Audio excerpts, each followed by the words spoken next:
The restoration of Exham Priory had been a stupendous task. For little had remained of the deserted pile but a shell-like ruin. But because it had been the seat of my ancestors, I let no expense deter me. The place had not been inhabited since the reign of James I, when a tragedy of intensely hideous, though largely unexplained nature occurred. It appeared that my ancestor was accused, with much reason, of having killed all the other members of his household in their sleep. This deliberate slaughter, which included his father, as well as 3 brothers and 2 sisters, was strangely condoned by the villagers and slackly treated by the law. With this sole heir nevertheless legally denounced as a murderer, the estate had reverted to the crown, the accused man making no attempt to exculpate himself or regain his property. Shaken by some horror greater than that of conscience or the law, and expressing only a frantic wish to exclude the ancient edifice from his sight and memory, Walter de la Power fled to the United States, where, by the end of several generations, the family had achieved a proud and honorable, if somewhat reserved and unsocial, Virginia line. After the Civil War, the family moved north. I emerged and grew to manhood, to middle age, and to ultimate wealth within the grayness of a Massachusetts business life.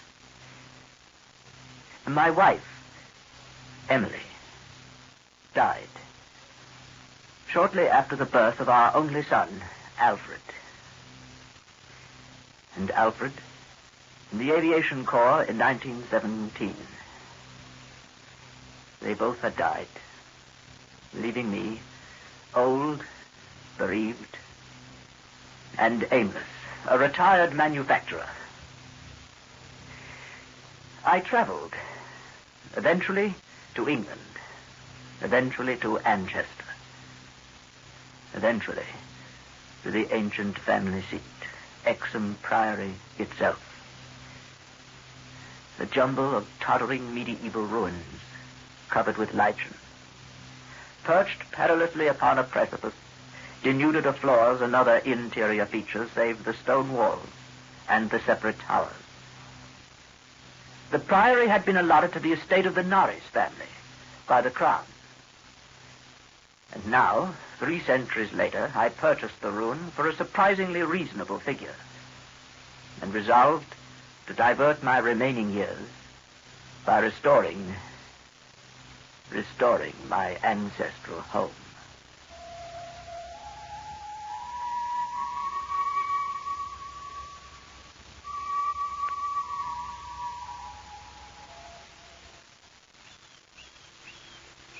I had secured the interest, assistance, and the friendship of Captain Norris, whose knowledge of the place had been increased through the years by his having accompanied the many architects and antiquarians who loved to examine the strange relics. Mind your foot on that big stone over there. The architecture, you see, is peculiarly composite. Gothic towers resting over there on Saxon or Romanesque substructure. The foundation is of a still earlier order, blend of orders, I suppose, Roman or even Druidic or native Cymric, if legends speak truly. And merged on the one side, you see, down here, with the solid limestone of the precipice. Amiable Captain Norris. The place and its ancestry had an almost consuming fascination for him. He knew every detail of its history and its former structure, and became of inestimable help in the reconstruction. The priory itself actually stands on the site of a prehistoric temple. Yes. A druidical or anti-druidical thing which must have been contemporary of Stonehenge and dates like that. Well, it's unfortunate that our neighbors aren't all antiquarians such as you, Captain Norris. I had not been in Manchester a day before I knew I came from an accursed house. Oh, yes, the country folk around here have their own sense of tradition, I'm afraid. They hated the priory hundreds of years ago when your ancestors lived here. And they hate it now, with the moss and mold of abandonment on it. We'll have to go outside of the immediate vicinity for our workers. You see, it isn't so much hatred as the almost unbelievable fear they have of the place. And the scope appears to include both the priory and, I'm afraid, its ancient family. Yes, I don't seem to be able to convince the villagers how little I know of my heritage. Oh, but to them a lineage is beyond a message of knowing. It's in the bone and blood itself. Yeah. I'm not sure I disagree. But what do we see? After 3 centuries, a power has returned to his ancient site to reconstruct the very house. And for the villagers, you've come to restore a symbol abhorrent to them. Oh. Rational or not, they view Exham Priory as nothing less than a haunt of fiends and werewolves. Captain Norris. Superstitions, ghosts, and comfort. Oh, no, not quite that. No. You share their worries, nevertheless. Well, so would you, Power. It's not a matter of the present, and it's not all superstition. This is an ancient place, Power. That indescribable rites had been celebrated here, no one doubts. Rites of the Cybele worship the Romans had introduced. Inscriptions, still visible in the subcellar of the priory, bear the unmistakable letters and signs of Magna Mater, whose dark worship was once vainly forbidden to Roman citizens. About 1000 A.D., the place is mentioned as being a substantial stone priory housing a strange and powerful monastic order and surrounded by extensive gardens. You will see them right over there. Oh, yes. Yes. Now, mind that stone there. The people didn't need any walls to keep them out. They were too frightened of the place altogether. It was never destroyed by the Danes, oddly enough. After the Norman conquest, it must have declined tremendously. There was no impediment when Henry III granted the site to your ancestor, Gilbert de la Poer, he was called then, first Baron Exham in, I think, 1261. Yes, well, then it's the location, the house, not the family that inherits the bad name. Well, they became aligned, you see, and not, so far as we know, unwillingly. True, before their occupation, the family bore no evil report, but something strange must soon have occurred. In one chronicle, there's a reference to a de la Poer as cursed of God. It's a strange phrase. Village legendary had nothing but evil and frantic fear to tell of the castle. The fireside tales were of the most grisly description. Mind your head, darling. Yeah. All the ghastlier because of their frightened reticence and cloudy evasiveness. I'm afraid they represented your ancestors as a race of hereditary demons. But what precisely happened, Norris? What went on? Well, there are the vaguer tales. Hackneyed spectral lore, perhaps. Wails and the usual howlings heard around the place. Graveyard stench after the spring rains. The servant girl who'd gone mad at what she saw in the full light of day in the priory. The accounts of vanished peasants are less to be dismissed, though not especially significant in view of medieval custom. Prying curiosity meant death. And more than one severed head had been publicly shown on the bastions around Exham Priory. Yes. Well, it's difficult. A few of the tales were exceedingly picturesque. For instance, the belief that a legend of bat-winged devils kept witches' Sabbath each night at the Priory, a legend whose sustenance must explain the disproportionate abundance of coarse vegetables harvested in the gardens. But most vivid of all, there was the dramatic epic of the rats. The rats? Yes, the scampering army of obscene vermin which had burst forth from the castle a couple of months after the tragedy that doomed the place to desertion 3 centuries ago now. A lean, filthy, ravenous army which had swept all before it and devoured fowl, cats, dogs, hogs, sheep, and, even 2 villagers before its fury was spent. Yes, around that unforgettable rodent army a cycle of myths revolves. Scattered among the village homes and brought curses and horrors in its train. Yes, and that was just 3 months after Walter de la Poer had murdered his family and fled to Virginia. Yes, I should say about that. One thing puzzles me about that murder. Walter de la Poer must have known for years the sinister tales about his family, so that this material could have given him no fresh impulse. I can scarcely conjecture what discovery could have prompted an act so terrible. What had he witnessed? Or stumbled upon? Take this path downhill. Yes. The general whispered sentiment seems to have been that he purged the land of immemorial curse.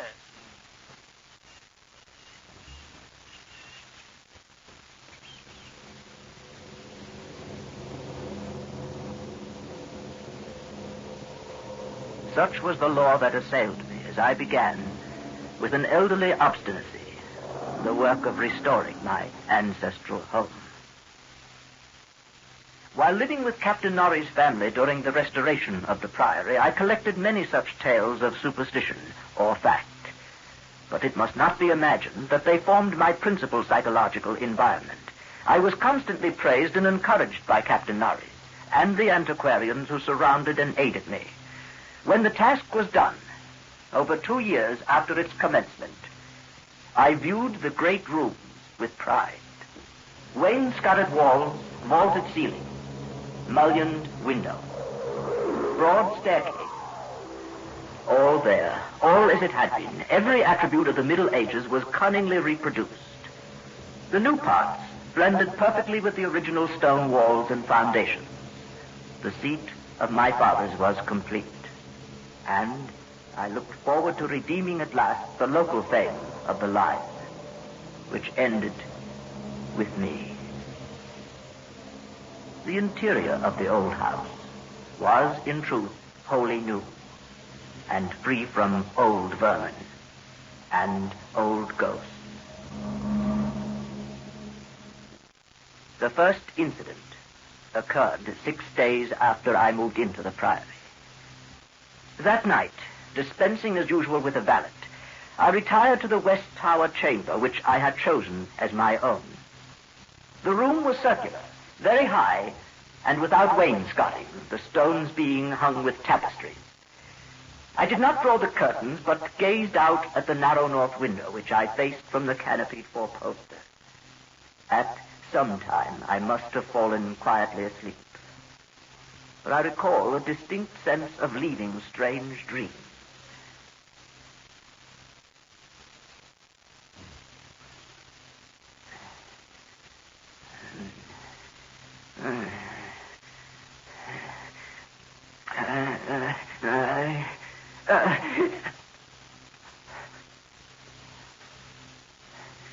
As I awoke, I found myself looking intensely at a point on the wall, a point to which my eye had nothing to mark it, but toward which all my attention was directed.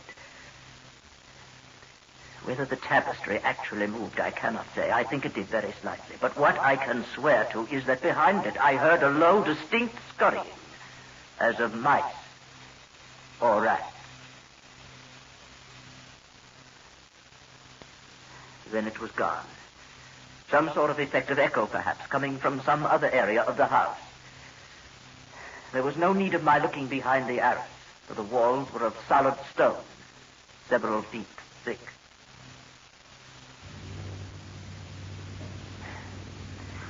It was a while before I could drift back to sleep, and I seemed directly to re-enter my earlier dream, except that this time the vision was clearly, horribly before me.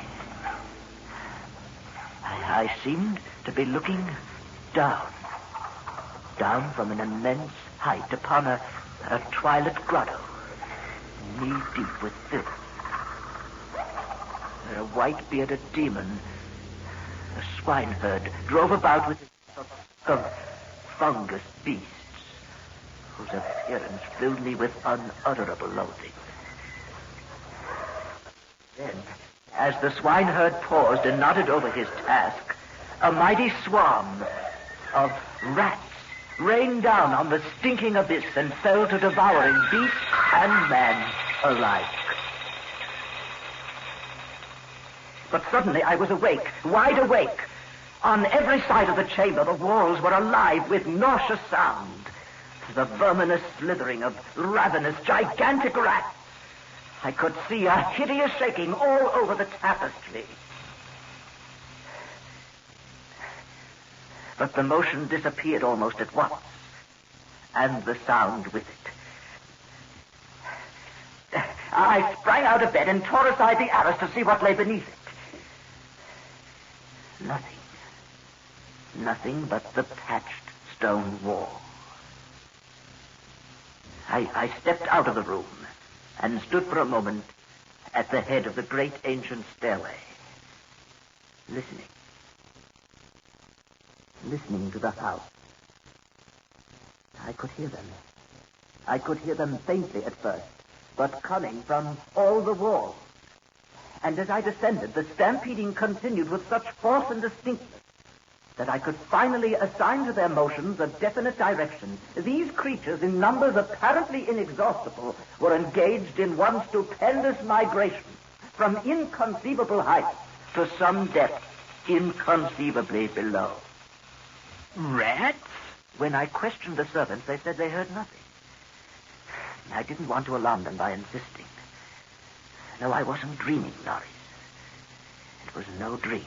But there have been no rats at the Priory for 300 years. Even the field mice couldn't be found in these high walls. Wherever would they be found in walls of solid stone? You say they were headed downward. Captain Norris helped me explore the subcellar, but absolutely nothing untoward was found. We could not, however, repress a thrill at the knowledge that this vault was built by Roman hands. You see up here, it's not the debased Romanesque of the bungling Saxons, but the severe and harmonious classicism of the age of the Caesars. Look here at these inscriptions. T.M. Temp Dona Lucius Praecius Pontificatus. What is it? Attis. Yes. Attis. The reference made me shiver, but I had read Catullus and knew something of the hideous rites of the Eastern God, whose worship was so mixed with that of Cybele. Look, hold your lantern up here. No, not that one. That's by this stone block here. Oh, yes, I see. Yes, you see the design cut into it? A sort of rayed sun? That's not Roman. No, that's not Roman at all. It's of an earlier origin. These altars had merely been adopted by the Roman priests from some older, perhaps aboriginal temple on the same site. Come down here. Let's have a look down here. Norris and I determined to pass the night in the crypt, and couches were brought down by the servants. We retired with the lanterns still burning to await whatever might occur. The vault was very deep in the foundations of the priory, and that it had been the goal of the scuffling and unexplainable rats, I could not doubt. But why? Why? As we lay there expectantly, I found my vigil occasionally mixed with half-formed dreams. I saw the twilit grotto and the swineherd, the fungus beasts wallowing in filth. They seemed nearer and more distinct. I could almost observe their features. Beast, but not exactly beast. They became more distinct as I watched, looking up at me. Terrifying.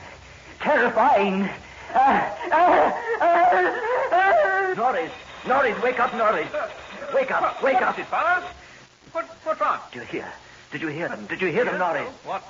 The rats. Rats? I heard nothing at all. Still downward. They were going still farther down. No. There are cellars below us, Norris.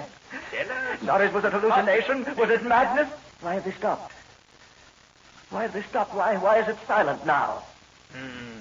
Perhaps you've been shown what certain forces wish to show you. They were headed downward. In this altar. See, Norris? The lantern flickers at the crevice here between the altar and the floor. There must be some kind of... By Jove! There must be some way of descending, some door, some kind of entrance.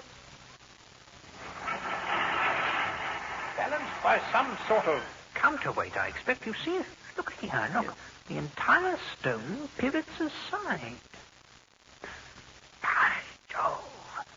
There's your cellar power.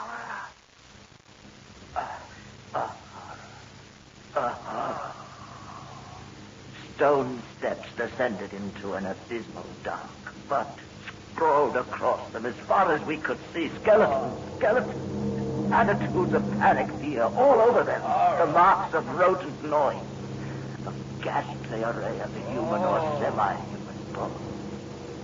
creep semi-apedom. We descended the hellishly littered steps. Horrifying, but extraordinary. Look here.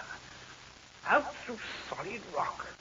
Notice the strokes here. Look, according to the direction of all this passage must have been chiseled from beneath upward.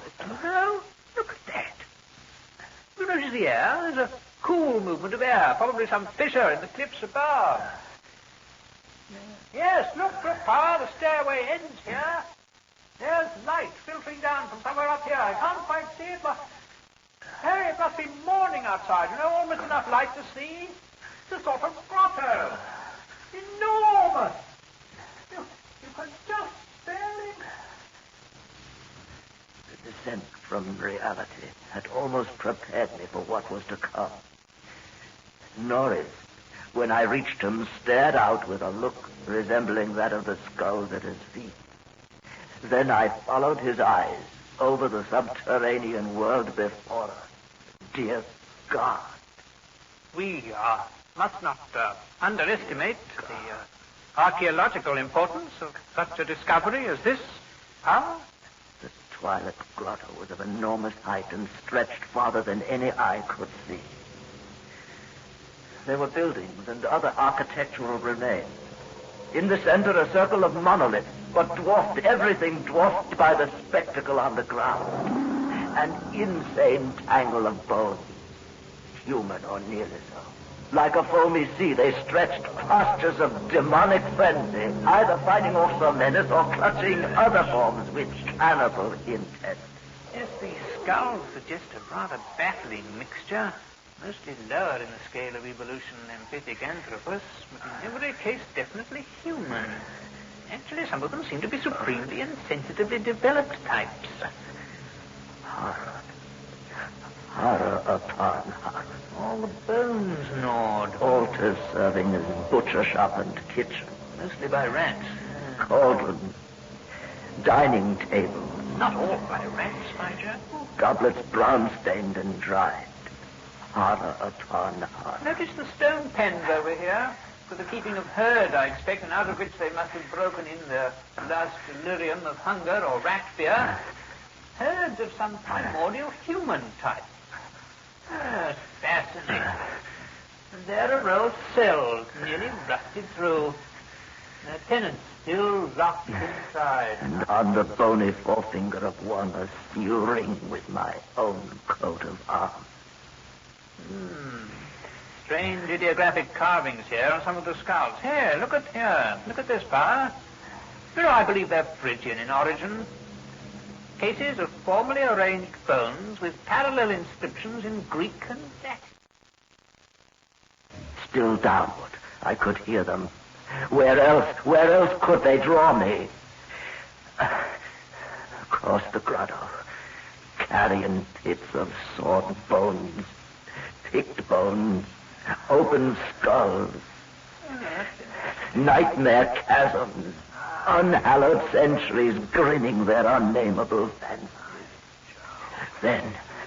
Then to the edge of a depth hideously foreshadowed by my dreams. An apparently boundless depth. Power, there's no end to it.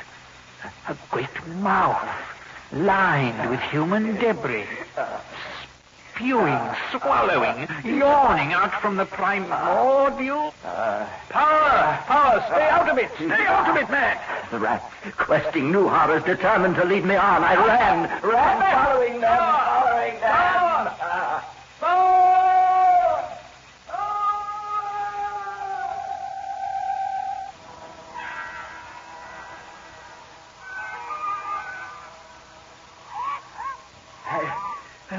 I heard voices, echoes, but above all that insidious scurrying. I felt them all around me. I was one of them, part of the ravenous army that feasts on the living and the dead. Well, why shouldn't rats eat a deal of power? As a deal of power eat forbidden things? No, I am not that demon in the Twilight Grotto. It's not Nari's body I tear apart. It's not blood I feast upon, and flesh. You faint and tear at what my family do. Blood, I'll sting it. I'll learn you how to grunt. Words is wine can be filled wine. Magna Mater! Magna Mater!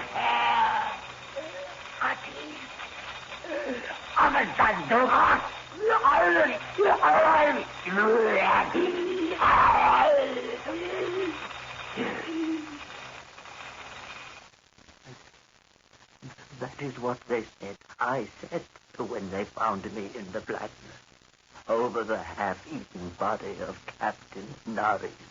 Now they have blown up Hexham Priory and shut me into this barred room at Hanwell. With fearful whispers about my heredity and experience. When I speak of poor Norris, they accuse me of a hideous thing. But they must know that I did not do it. I did not do it. They must know it was the rat. It was the rat whose scampering will never let me sleep. The demon rat that raced behind the padding of this room and beckoned me down to greater horrors than I have ever known.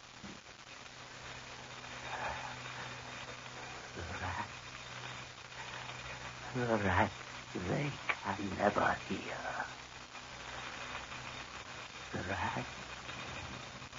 The rat in the wall.